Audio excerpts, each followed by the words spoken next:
At magandang araw sa inyo guys. At nandito na naman tayo sa ating kusina. So for today's video guys ay i-share ko sa inyo ang pagluluto ng binagoongang karning baboy.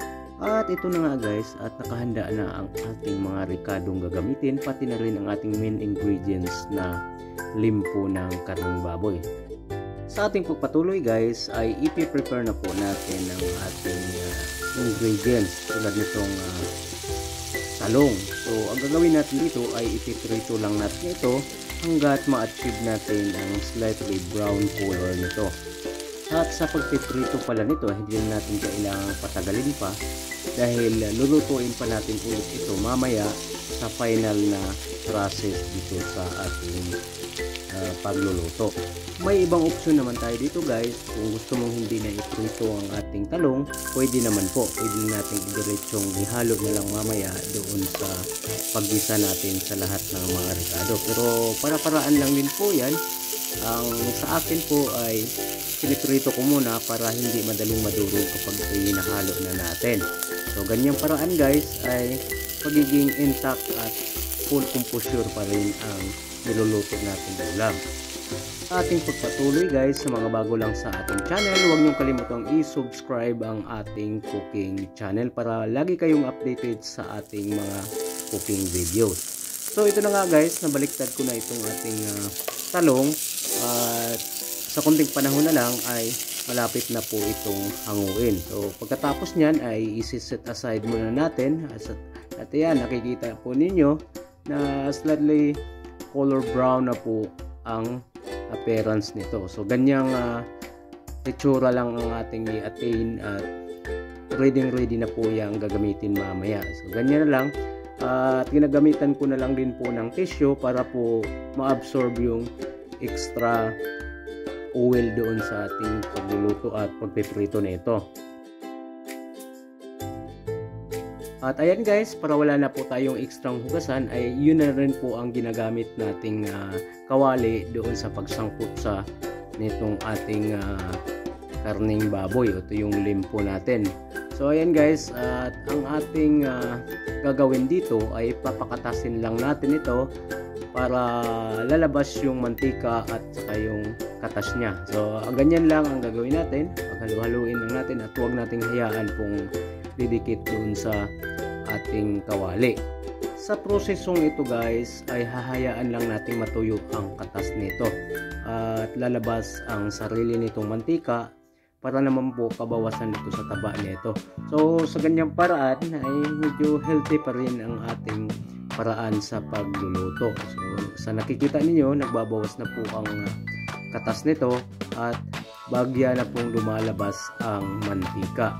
At ang appearance na gusto nating makuha dito, yung slightly brown lang po. At ayan, lumabas na ang mantika nito. So sa ganitong paraan ay maganda na rin ito sa ating kalusugan. So natapos na tayo guys at sinisit aside na lang po din na natin at patuloy lang din tayo at igisa na natin ang ating bawang. So ganyan lang kasimple ang mga ricadong ginagamit natin.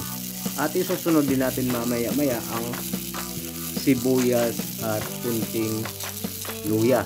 So mayroon din tayong fresh tomato dahil yan po ang magbibigay ng magandang texture din sa kulay at syempre yung benefits din ng kamatis para sa ating katawan. At gaya ng mga ginagawa ko sa mga previous cooking vlog ko ay hinahayaan ko munang maibabad sa pagisa ang kamatis. So hahaluin lang natin para hindi naman po masunog at number 1 po dyan ay hihinaan din natin ang ating apoy. At sa pagkakataong ito guys ay hinahalo ko na din po ang ating bagoong na alamang. At ganyan lang po kasimple at paghalo-haluin lang po natin. At hindi na natin patagalin pa at ilalagay na din po natin yung pinakatas nating karne ng baboy. So ayan, at medyo ginugutom na rin akong nanood dito sa sarili kong video. So ayan guys, paghalo-haluin lang din po natin para po mag-absorb yung alat doon sa nilagay nating bagoong na alamang. So ayan guys, maglalagay din tayo ng kunting pampalasa at syempre mayroon din tayong powder na paminta para po medyo maganda rin naman ang aroma nito. At naglalagay din po ako ng kunting suka para naman po pang-alis ng lansa dito sa ating nilulutong binagoong karne ng baboy. So ayan guys, malapit na tayong matapos at hahalo-haluin lang natin.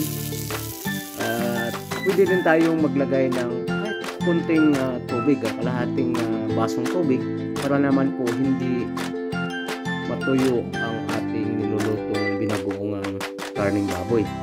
So sa ganyang paraan po guys ay hindi po masyadong dry ang ating putahe ngayong araw.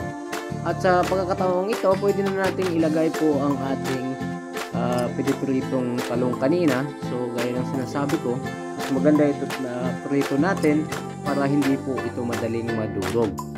At sa nakikita ninyo ay medyo inviting na po ang itsura nito.